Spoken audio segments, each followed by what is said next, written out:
So I want to kind of give three, when you think about Colossians, setting your mind on heavenly things and not the earthly things, working willingly at whatever you do, whatever it is that you're doing, working willingly as if you're working for the Lord rather than for people. Give it your all, give it your best, because it's number one, the first thing that if you shift that mindset, what it's going to do, it's you have an understanding that you're glorifying God. The primary purpose of our lives, according to the Bible, is to glorify God through our actions and choices, which will be recognized and rewarded in our next life, which is our heavenly life, eternal life, right? So glorifying God, that's allowing him to transform our lives, to transform our hearts, to continue to work in us and through us. The second thing that it will do is you shift your mindset to really understand as you're working willingly for him versus the mindset of, oh, I'm doing this for whoever it is living with a purpose. You find purpose and meaning in what you're doing, knowing that you're making a difference and an impact. I think many people think about ministry as only it happens within a church or a nonprofit organization, but no, as we're building God's kingdom, we do it in every aspect of our lives, and our jobs is one of those. You in your employer, you are the Jesus that nobody else will encounter, right? You alluded that earlier. And so that's you living with a purpose that you are going to make a difference and help people around you.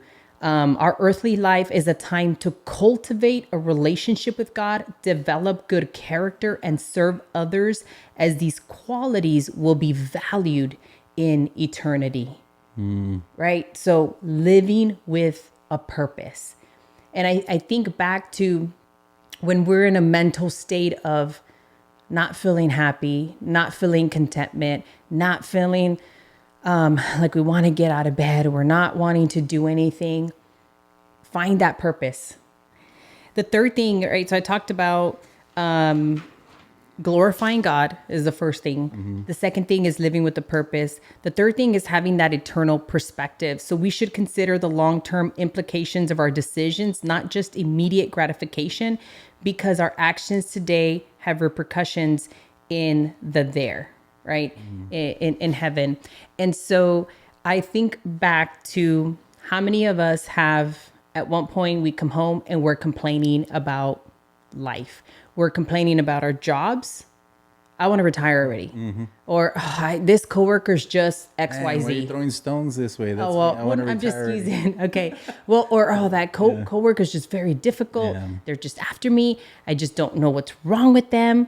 Right? Or you're complaining, oh man, the kids, I got to get up early. I got to get them to practice. I got to go pick them up, or then no. So here's the thing. Or you're complaining about your spouse, right? So you're sitting here complaining and complaining and complaining and complaining about life, whatever that is.